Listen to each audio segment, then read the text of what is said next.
Germany is preparing to host leaders from the group of 7 wealthy countries at a summit that opens in Bavaria on Sunday. Security is tight as thousands of protesters gather in the state capital Munich and a town near the summit venue. To make their voices heard, activists are set to join marches planned by Greenpeace, Oxfam and numerous other non-governmental organisations. They're calling on G7 leaders to take greater action against climate change and global poverty. And we're joined now by DW correspondent Julia Sordelli at the Theresienwiese in Munich, where Munich's famous Oktoberfest usually takes place. Today, however, it is the setting for a big anti-G7 protest. Julia, police warned that the demonstration there in Munich could end up in chaos. How tense is the situation, if at all? It is quite relaxed right now. People are still arriving and the Wiese, this area here, is slowly filling up. There's a lot of different people, young people, older people, and it's quite an interesting mix of organizations that are taking part here. But until now, it's been very peaceful. People are giving speeches, playing music, and there's not really much tension, although there is quite a strong police presence all around the perimeter here of the field where the reunion of the demonstrators is taking place. And there is a lot of police presence all around the center of Munich. So the police is ready in case the situation were to change and become less peaceful and less relaxed. Now, the summit gets underway on Sunday, but some world leaders are expected to arrive today already. You say there's a huge police presence. How are the preparations going? They're here in Munich. There's obviously police ready to act in case of the protest today. But the actual G7 summit is taking place around 100 kilometers from here, near a town called Garmisch-Partenkirchen. And the police presence there is also very heavy. There are blocks on the road to try to get there, helicopters flying. So the preparations are ongoing. People are starting to arrive. And the summit itself will kick off tomorrow. And that's when the leaders will come together and begin meeting in this castle in the Bavarian Alps, a very exclusive and beautiful location. Now, just very briefly, Julia, are those protesters expected to also move to Garmisch-Partenkirchen, to that location, or will they stay put in Munich? There are already some protesters that are there in Garmisch-Partenkirchen. They have started building up a camp where they expect to camp out for the next few days during the summit. And there are protests already organized for the days to come there in Garmisch-Partenkirchen. And a lot of people that are now in Munich will also move to the town there to take part in the protests there. All right, Julia Sordelli, they're reporting for us from the Theresienwiese in Munich. Thank you so much. And we're joined now by Luisa Neubauer. She is one of the founders of Germany's Friday for Future climate movement, and she joins me online from Berlin now. Welcome to the program. Good to have you with us. So, hi, good morning. Before we talk about the G7 summit, let's take a look at the broader situation, because much of Europe, of course, is now trying to break free from its dependence on Russian oil and gas. The German economy minister, who himself is a member of the Green Party, decided to reactivate coal-fired power plants. Can you sympathize with his dilemma? Well, it's not his dilemma, technically. It's a dilemma that, societies everywhere are in, and especially the German society, as we're just so dependent on Russian gas and oil.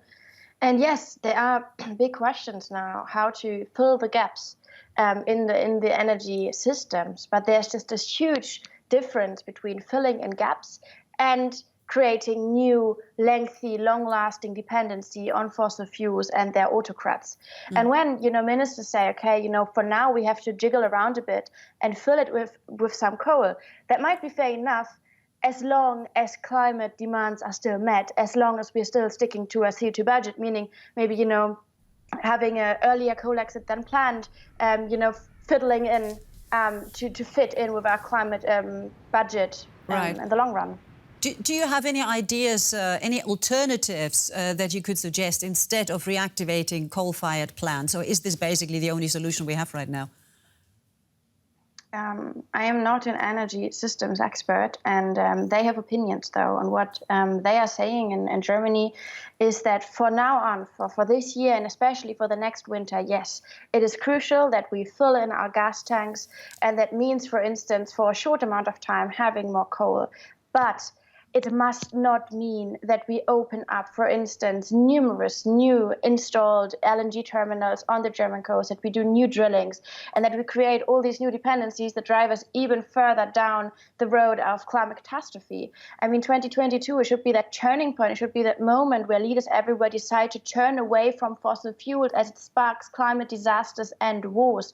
It should be the time where we look at renewables and understand they are at hand, they are there, they're ready to be installed as soon as the political will is there. Right.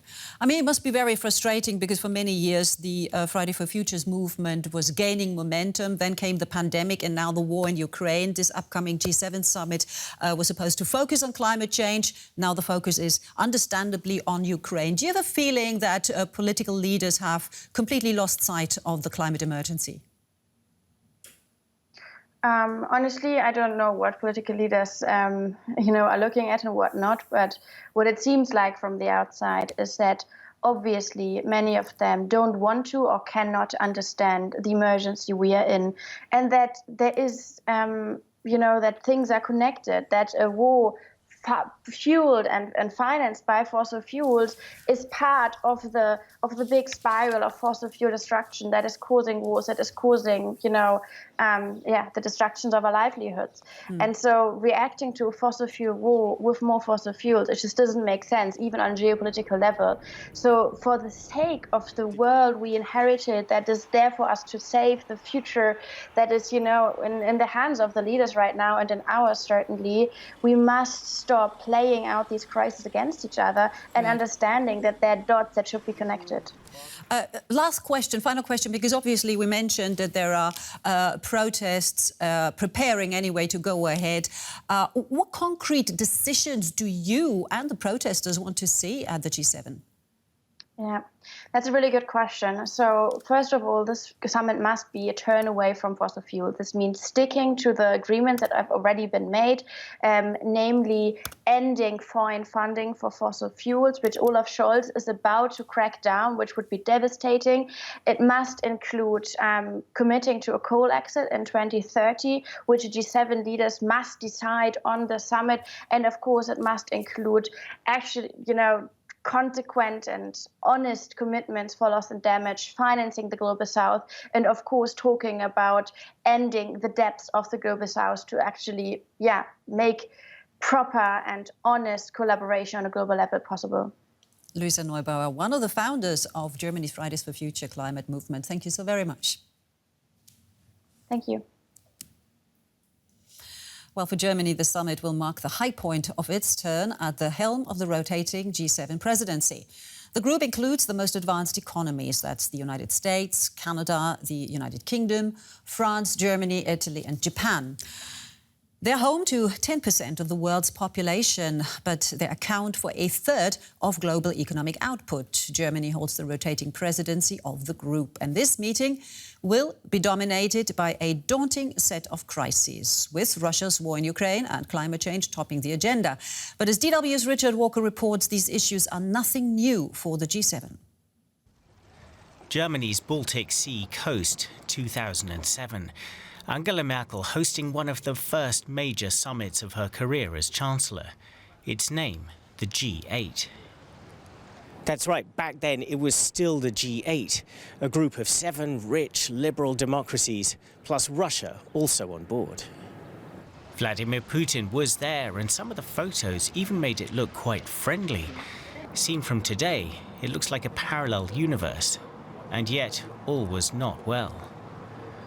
Putin was angry about US plans for a missile defense system. Just a year later, he would invade Georgia.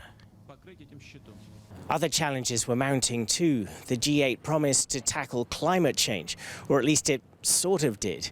In this final declaration, it promised to consider cutting emissions by half by 2050. Fast forward to 2015, and this time Merkel hosted in the mountains. The G8 was now the G7 again. Putin was gone. The group threw him out over the annexation of Crimea. This became the signature image. It suggested a meeting of minds in a group now coming closer together without the Russians around. And yet Russia loomed over things as the final declaration made clear. It condemned the annexation of Crimea and said that Russia must respect Ukraine's sovereignty. And there was a growing sense of time running out on climate change, with calls for urgent and concrete action. Fast forward again to today, and Russia's war in Ukraine will totally dominate this year's summit.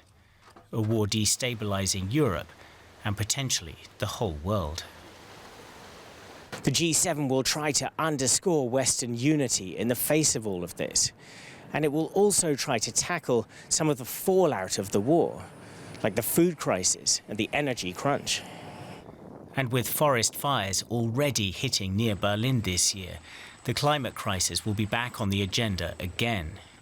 The new German Chancellor Olaf Scholz will use his debut as host to push a plan called the Climate Club that he says could make a difference. So looking back again at those photos from 2007, they may seem like they're from a parallel universe. But when you think about it, the challenges of then have become the crises of now. We'll have to see if Scholz and his fellow G7 leaders can do anything meaningful about them.